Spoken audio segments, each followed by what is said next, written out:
अस्सलामुअलैकुम, बोलिए खुशामदीद। मैं हूँ शर्जील अरशद। मैं हूँ आपके साथ रमशा साजिद। हेडलाइंस आप जान चुके हैं, बुलेटिन का आगाज करेंगे। सबसे पहले बात करेंगे, स्टेट बैंक ने मॉनेटरी पॉलिसी का ऐलान कर दिया है। शरह सूद में 2% कमी कर दी गई है। 2% कमी के बाद शरह सूद 15 से 13% पर आ गई है। स्टेट बैंक ने शरह सूद में मुसलसल 5वीं बार कमी की है। इजलास में मुल्क के माइक्रो और मैक्रो इकनॉमिक सूरत हाल और मकामी समेत बैनुल-अक़वामी मौशी इशारियों का जायजा लिया गया। मुल्क में महंगाई की शरह में मजीद कमी की तवक्को है। वज़ीर आज़म शहबाज शरीफ ने शरह सूद में 2% कमी का खैर मकदम किया है। कहा कि शरह सूद का 13% पर आना मुल्की मईशत के लिए बेहतरीन है। इससे सरमायाकारों का एतमाद मजीद बढ़ेगा। अफराते ज़र में भी कमी मुतवक्किल है। वफाकी वज़ीर ख़ज़ाना और दीगर मुतल्लिक़ा इदारों की कोशिशें लायक़ तहसीन हैं। और भी आप बताएं कि स्टेट बैंक की जानिब से शरह सूद में 2% कमी खुश आइंद है। मौशी माहिरीन ने मरकज़ी बैंक के अहम इकदाम को खुश आइंद करार दे दिया है। और इस वक्त हमारे साथ मौजूद हैं आरिफ हबीब, चेयरमैन आरिफ ग्रुप, और साथ साथ आबिद हसन मौशी माहिर हैं, खुरम शहजाद मुशीर वज़ीर ख़ज़ाना हैं। इन सबसे गुफ्तगू करते हैं। सबसे पहले आरिफ साहब की जानिब चाहेंगे। आरिफ साहब बताइएगा, आज स्टेट बैंक की जानिब से मौशी पॉलिसी में जो शरह सूद है उसमें 2% कमी की गई, क्या कहेंगे आप इस सवाल से? कदम है स्टेट बैंक की तरफ से, और बेहतर ये होता कि ये 3% कम होता, लेकिन 2% जो है इज आई थिंक उसको वेलकम करना चाहिए। और इससे जो है वो मुल्क के अंदर जो है वो बिजनेस को फरोग मिलेगा। जैसे इन्फ्लेशन गिर रही है तो accordingly central bank rates lower कर रहा है। Obviously they have to be cautious कि मतलब दोबारा से इन्फ्लेशन अपटिक ना हो जाए अगर बाहर की चीज़ें महंगी हो गई या तेल या ये वो। बैंक का, और मेरे ख्याल में इसकी वजह से इंडस्ट्रीज को काफ़ी फ़ायदा होगा और बिजनेसेस को काफ़ी फ़ायदा होगा। गवर्नमेंट ऑफ पाकिस्तान का अपना काफ़ी इसमें जो है वो सेविंग्स होती हैं। जहाँ तक डेट सर्विसिंग की बात है, कर्ज़ों की अदायगियों की बात है, ख़ासकर जो डोमेस्टिक कर्जा है हमारा, उस पर जो है वो फ़ायदा होता है जब इंटरेस्ट रेट्स में कमी होती है। बात करें पाकिस्तान स्टॉक मार्केट की, जिसमें कारोबार में तेजी बरकरार है। स्टॉक मार्केट नई सतह पर बंद हुआ है और मार्केट में 66 अरब रुपए का कारोबार हुआ। पाकिस्तान स्टॉक मार्केट की परवास बुलंदियों पर, कारोबार में तेजी बरकरार। सरमायाकारों की जानिब से हिस्सेस की भरपूर खरीदारी। स्टॉक मार्केट नई तारीखी सतह पर बंद हुई। इंडेक्स में 1867 पॉइंट्स का इजाफा। 100 इंडेक्स 1,16,169 पॉइंट्स पर बंद हुआ। मार्केट में कारोबार 1.63% बढ़ गया। स्टॉक मार्केट में 66 अरब रुपए के 1 अरब 47 करोड़ हिस्सेस का कारोबार हुआ। 246 कंपनियों के हिस्सेस में इजाफा, जबकि 194 कंपनियों के हिस्सेस में कमी हुई। सीपेक मौशी तरक्की और रोशन मुस्तकबिल का ज़ामिन। चीन पाकिस्तान इक़्तिसादी राहदारी के 10 साल मुकम्मल होने पर इस्लामाबाद में तकरीब का इनेकाद किया गया। आपको बताते चलें कि चीनी सफारतखाने के डिप्टी मिशन ने खिताब में कहा कि चीन पाकिस्तान इक़्तिसादी राहदारी मनसूबा बेहतर अंदाज से आगे बढ़ रहा है। सिक्योरिटी वजूहात की वजह से सीपेक मनसूबे ताख़ीर का शिकार हुए। चीन ने दो तरफ़ा ताल्लुकात को मज़ीद मजबूत बनाने के लिए हर शुबे में ताउन का यकीन दिलाया। सेक्रेटरी खुसूसी सरमायाकारी सहूलत कौंसिल जमील कुरैशी का कहना था कि सीपेक मनसूबा पाकिस्तान के मुस्तकबिल का विजन है। सीपेक मनसूबों से हमारी अगली नस्ल को फ़वाइद पहुँचेंगे। उन्होंने खुसूसी इक़्तिसादी जोन्स में चीनी सनतों को लाने के लिए काम करने की ज़रूरत पर जोर दिया।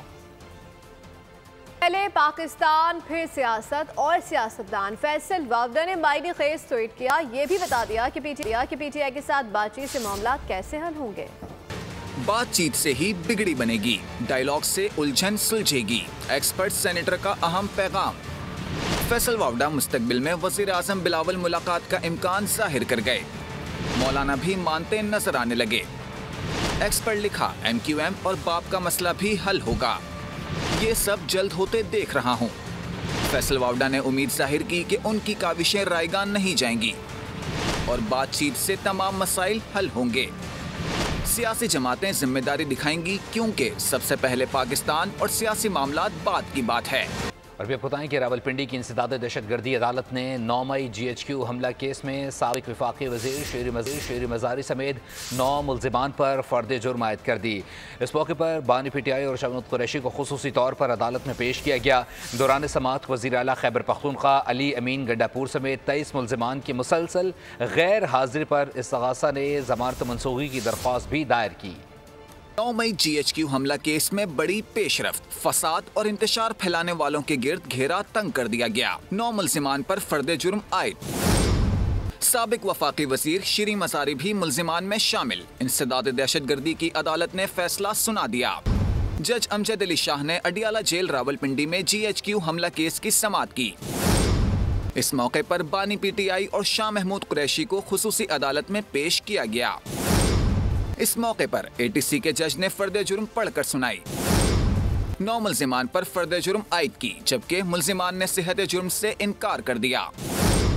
दौरान समाअत वज़ीर आला KP अली अमीन गंडापुर समेत 23 मुल्ज़िमान की मुसलसल गैर हाजिरी पर इस्तग़ासा ने ज़मानत मनसूखी की दरख्वास्त दायर की। अदालत ने तमाम मुल्ज़िमान को नोटिस जारी करते हुए केस की मज़ीद समाअत 19 दिसंबर तक मुलतवी कर दी। सुप्रीम कोर्ट के सीनियर तरीन जज जस्टिस मंसूर अली शाह ने कहा है कि सोमोटो अब नहीं ले सकते, हम ट्रक की बत्ती के पीछे लगे हैं। 26वीं आईनी तरमीम भी क्लाइमेट फाइनेंस जैसा बड़ा इशू है। पाकिस्तान को मौसमियाती इमरजेंसी का सामना है, लेकिन अदालती अहकाम के बावजूद इस हवाले से कोई काम नहीं हुआ। हमें माहौलियाती इमरजेंसी के लिए मरबूत हिकमत अमली बनाना होगी। माहौलियाती तब्दीलियों से नबर्द आज़मा। पाकिस्तान दुनिया का 8वां बड़ा मुल्क जहां क्लाइमेट डिप्लोमेसी पर काम शुरू न हो सका। जस्टिस मंसूर अली शाह ने भी क्लाइमेट एक्ट नागुज़ीर करार दे दिया। लाहौर में निजी यूनिवर्सिटी के ज़ेर एहतमाम क्लाइमेट कॉन्फ्रेंस के इफ्तिताही सेशन से खिताब में जस्टिस मंसूर अली शाह ने कहा कि 7 साल में मौसमियाती तब्दीलियों के हवाले से कोई काम नहीं हो सका। हम ट्रक की बत्ती के पीछे लगे हैं। अदालतों ने हमेशा मौसमियाती इमरजेंसी के केसेस को संजीदा लिया। So to me it's like जिस तरह है ना कि ट्रक की बत्ती के पीछे हम लगे हुए हैं, there is nothing that's coming our way. So I just want to highlight that this global finance that we're talking about is not actually trickling down. Justice Mansoor ने कहा क्लाइमेट फाइनेंस ही क्लाइमेट जस्टिस है, लेकिन हमारे यहाँ administration के मसाइल बहुत हैं। जस्टिस मंसूर अली शाह का कहना था कि क्लाइमेट डिप्लोमेसी पर जल्द काम करने की ज़रूरत है। लगता है अभी हुकूमत के पास इतने पैसे नहीं हैं। You know, the climate finance as far as the executive and the government is concerned, I see that still there is no money. Justice Mansoor का ये भी कहना था कि अब हम सोमोटो भी नहीं ले सकते। 90 की दहाई में सनतें बंद करने से लेकर दीगर अवामिल पर बात की गई। 2017 में कानून बना, ताहम अब तक माहौलियाती तब्दीली के हवाले से अथॉरिटी नहीं बन सकी। हो सकता है जल्द अथॉरिटी भी बन जाए। 2017 के कानून के तहत फंड बनना था, बजट में भी इसका जिक्र नहीं किया गया। तवानाई और माहौलियात में चीन से रहनुमाई लेने का फैसला कर लिया गया। ये ऐलान वज़ीर आला पंजाब मरीम नवाज़ ने चीन में बिजनेस कॉन्फ्रेंस से खिताब में किया। उन्होंने कहा पंजाब में सरमायाकारी के दरवाजे खुले हैं, सरमायाकारों को हर मुमकिन सहूलियात फराहम करेंगे। मरीम नवाज़ ने CPEC से मुताल्लिक पाकिस्तान के अज़म का भी आदा किया। Xi Jinping's shared destiny, shared prosperity as its core human philosophy that transcends borders. The Chinese nation are winning the hearts and minds not by flexing its military muscle, by lending a hand to the world, to the humanity at large. Over the past few days, I've had the privilege of engaging with the Chinese leadership and also with the business executives of some of the most innovative companies. Enterprises in Punjab can gain immensely by fostering partnerships between these leading China-based companies. I have come to China with an invitation that includes special incentives and possibilities for Chinese businessmen to invest in Punjab. We have already been overwhelmed with the response and are progressing discussions with some of these companies even before the visit is over. सूरज, सखावत और पुरअम पाकिस्तान हमारी पहचान है। वफाकी वज़ीर इत्तलात ने इन ख्यालात का इज़हार किया। तकरीब से खिताब में कहा कि अतातार ने बैरूनी मालिक से वफूद की आमद खुशाइन करार दी। कहा तरक्की और खुशहाली के लिए अमन इस्तेकाम नागुज़ीर है। Wrong with this country is the perception. We're a very misunderstood people and there are so many misconceptions about us. We aren't what the media tells you. Our country is nothing like what the Western media portrays especially. We're a peaceful people, we're a peace-loving people, we are friendly people and our hospitality is known the world over. As you rightly said that when people leave Pakistan, they cry, that's how it is. Even in our international relations, we've been very consistent. We've been good allies. We need to open up to the world. We need to tell the world what we're about and what we mean. Pakistan में internet की रफ्तार ऐसी नहीं जैसी होनी चाहिए। वज़ीर मुमलिकत बराए आईटी शिज़ा फातिमा का एतराफ़। कहा स्पेक्ट्रम ऑक्शन अप्रैल में होगी। ऑक्शन से हम इंटरनेट की रफ्तार में इजाफे की तरफ जाएंगे। आने वाले साल में इंटरनेट की स्पीड में नुमाया इजाफा भी होगा। ये भी बताया कि नेशनल डिजिटल अथॉरिटी का क़याम अमल में लाया जा रहा है। अथॉरिटी से मुताल्लिक बिल कौमी असम्बली में पेश किया जा रहा है। वज़ीर मुमलिकत के मुताबिक दुनिया को साइबर सिक्योरिटी चैलेंजेस का सामना है। पाकिस्तान में भी साइबर सिक्योरिटी थ्रेट्स बड़ा चैलेंज बना हुआ है।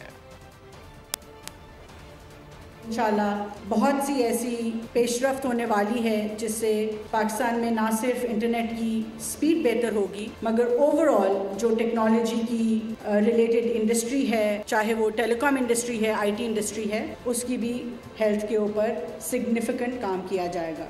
अप्रैल में इंशाल्लाह हमारी कोशिश है कि हम स्पेक्ट्रम ऑक्शन करें। इसमें 5G स्पेक्ट्रम 5G के लिए भी और 4G के लिए भी स्पेक्ट्रम की ऑक्शन जो है वो बेहतर की जाएगी, जिससे सिग्निफिकेंट इम्प्रूवमेंट हमें इंटरनेट सर्विसेज के अंदर नज़र आएगी। जब तमाम चीज़ें ठीक भी होती हैं तो पाकिस्तान के अंदर हमें ये एक्नॉलेज करना चाहिए कि इंटरनेट की स्पीड उस तरह से शायद अवेलेबल हमें नहीं होती जिस तरह से होनी चाहिए, जिसकी वजह से हमारे फ्रीलांसर्स, हमारे इंडस्ट्री के लोग जो हैं उनके ऊपर एक इम्पैक्ट आता है। कराची में धाबेजी और खारो पंपिंग स्टेशन पर के इलेक्ट्रिक की जानिब से अचानक बिजली का बड़ा ब्रेकडाउन हो गया है। अपडेट कर रहे हैं, ब्रेकडाउन के बायस धाबेजी और खारो पंपिंग स्टेशन की तमाम पंपिंग मुकम्मल तौर पर बंद हो गई। कराची में धाबेजी और खारो पंपिंग स्टेशन पर के इलेक्ट्रिक की जानिब से अचानक बिजली का बड़ा ब्रेकडाउन हो गया। ब्रेकडाउन के बायस धाबेजी और खारो पंपिंग स्टेशन की तमाम पंपिंग मुकम्मल तौर पर बंद हो गई है। हम खबर से आपको आगाह कर रहे हैं, इस वक्त शहर को पानी की फराहमी आर्जी तौर पर मुअत्तल हो गई है। यूनिवर्सिटी रोड लाइन मरम्मत के बायस शहर पानी के शदीद बहरान का पहले ही शिकार है। अपडेट कर रहे हैं आपको इस हवाले से। कराची में धाबेजी और खारो पंपिंग स्टेशन पर के इलेक्ट्रिक की जानिब से अचानक बिजली का बड़ा ब्रेकडाउन हो गया। ब्रेकडाउन के बायस धाबेजी और खारो पंपिंग स्टेशन की तमाम पंपिंग मुकम्मल तौर पर बंद हो गई है। अपने नाज़रीन को इस हवाले से अपडेट कर रहे हैं। कराची में धाबेजी और खारो पंपिंग स्टेशन पर के इलेक्ट्रिक की जानिब से अचानक बिजली का बड़ा ब्रेकडाउन हो गया है। ब्रेकडाउन के बायस धाबेजी और खारो पंपिंग स्टेशन की तमाम पंपिंग मुकम्मल तौर पर बंद हो गई है। अपडेट कर रहे हैं, कराची में धाबेजी और खारो पंपिंग स्टेशन पर के इलेक्ट्रिक की जानिब से अचानक बिजली का बड़ा ब्रेकडाउन हुआ है। अपडेट कर रहे हैं, कराची धाबेजी और खारो पंपिंग स्टेशन की बिजली बंद है, जिसकी वजह से पानी की फराहमी में मुश्किलात का सामना है। धाबेजी और खारो पंपिंग स्टेशन की तमाम पंपिंग्स बंद हो गई हैं और ब्रेकडाउन के बायस धाबेजी और खारो पंपिंग स्टेशन की तमाम पंपिंग मुकम्मल तौर पर बंद हो गई है। शहर को पानी की फराहमी आर्जी तौर पर मुअत्तल हो गई है। तर्जुमान वाटर कॉरपोरेशन की जानिब से ऐसा कहना है। पहले ही शहर भर में पानी की किल्लत का सामना है। यूनिवर्सिटी रोड लाइन मरम्मत के बायस शहर पानी के शदीद बहरान का शिकार है। कराची में धाबेजी और खारो पंपिंग स्टेशन पर के इलेक्ट्रिक की जानिब से अचानक बिजली का बड़ा ब्रेकडाउन हुआ है। सानिया आर्मी पब्लिक स्कूल की 10वीं बरसी आज मनाई जा रही है। 16 दिसंबर जब फूलों के शहर में गली गली फूलों के जनाजे निकले, बुज़दिल दहशतगर्दों ने निहत्ते बच्चों और असातिज़ा को खून में नहलाया। हमले में 132 बच्चों समेत 49 अफराद को शहीद किया गया। स्याह दिन को आज 10 बरस मुकम्मल हो गए हैं। अपने प्यारों को खोने वाले लवाहिकीन का कहना है कि हमारी ज़िंदगी आज भी 16 दिसंबर पर रुकी हुई है। शहीदों की याद। दिसंबर आते ही मुल्क की फिजा सोपार। बुज़दिल दहशतगर्दों ने सैकड़ों गोदें उजाड़ दी। बच्चों को बचाते हुए स्कूल प्रिंसिपल और असातिज़ा ने भी जाने कुर्बान की। 16 दिसंबर 2014 का तल्ख तरीन दिन, जब सुबह 10 बजे बुज़दिल दहशतगर्द आर्मी पब्लिक स्कूल पेशावर में दाखिल हुए। अक़बी दरवाजे से दाखिल होने वाले सफाक दहशतगर्दों ने ऑडिटोरियम में मौजूद बच्चों को निशाना बनाया। दहशतगर्दों की अंधाधुन फायरिंग से स्कूल के दरो दीवार खून से रंग गए। कि कितना मिलते ही सिक्योरिटी फोर्सेस ने भरपूर कार्रवाई की। ऑपरेशन में दहशतगर्दों को उनके अंजाम तक पहुंचाया गया। सानिया APS ने दहशतगर्दी के खिलाफ जंग में नई रूह फूंक दी, जिसके बाद नेशनल एक्शन प्लान तश्कील दिया गया और कबायली इलाकों से दहशतगर्दी का खात्मा हुआ। मिलिट्री कोर्ट्स ने दहशतगर्दों और सहूलतकारों को मौत की सजाएं सुनाई। Sania army public school Peshawar के शहदा की 10वीं बरसी के मौके पर कौमी सियासी कायदीन की जानिब से खराज अकीदत पेश किया गया। कायदीन अपने पैगामात में कहा कि 16 दिसंबर सिर्फ स्कूल पर ही नहीं बल्कि इंसानियत, तालीम और पाकिस्तान के रोशन मुस्तकबिल बताएं कि chairman PTA lieutenant general retired Hafizur Rahman ने कहा है कि आज तक कोई VPN ब्लॉक नहीं किया। हमने असम्बली में कहा था हम VPN ब्लॉक कर सकते हैं लेकिन हम नहीं करेंगे। मोबाइल नंबर्स पर भी VPN रजिस्टर्ड की इजाज़त दी है। इकनॉमिक चैलेंजेस के बावजूद हमारे टेलीकॉम सेक्टर में 17% इजाफा हुआ। साइबर सिक्योरिटी में हमारा शुमार दुनिया के 40 बेहतरीन ममालिक में होता है।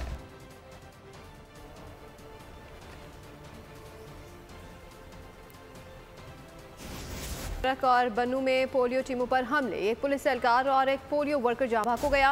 एक पोलियो वर्कर जख्मी भी हुआ है। वज़ीर आज़म मोहम्मद शहबाज शरीफ ने पोलियो टीमों को सिक्योरिटी फराहम करने की हिदायत जारी कर दी है। रुकने कौमी असम्बली आसफा भुट्टो ने कहा कि तशद्दुद पोलियो के खिलाफ जिद्दोजहद को नहीं रोक सकता। गवर्नर खैबर पख्तूनख्वा ने आला हुक्काम से रिपोर्ट तलब कर ली है।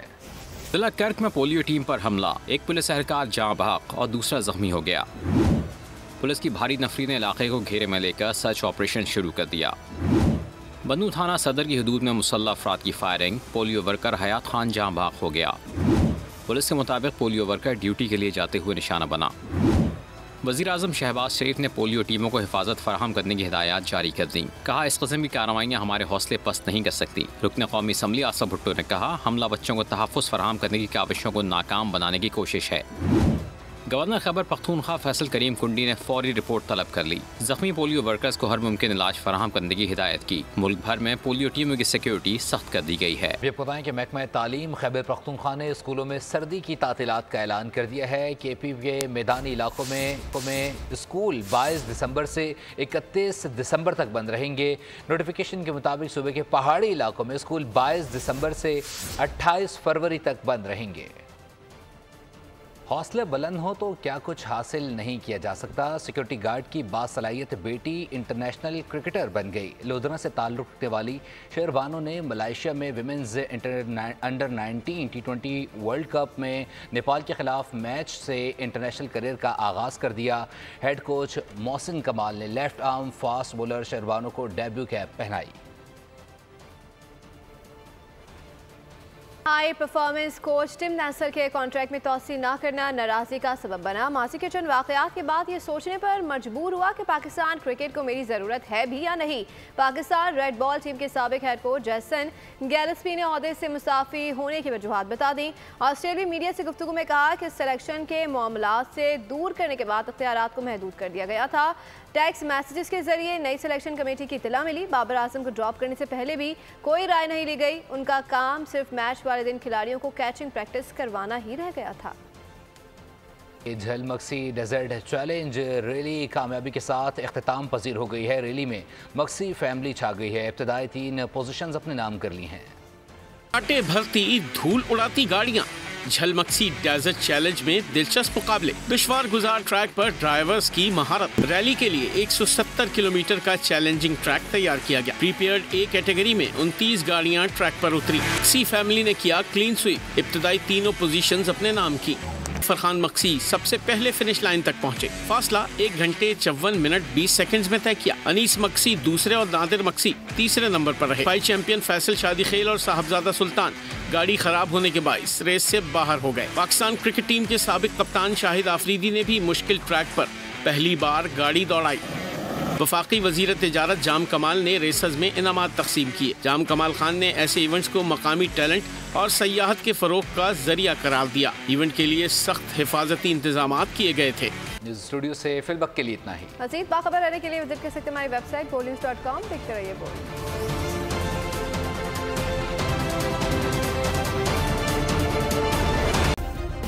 सब्सक्राइब करें और बेल दबाएं ताकि कोई खबर रह न जाए।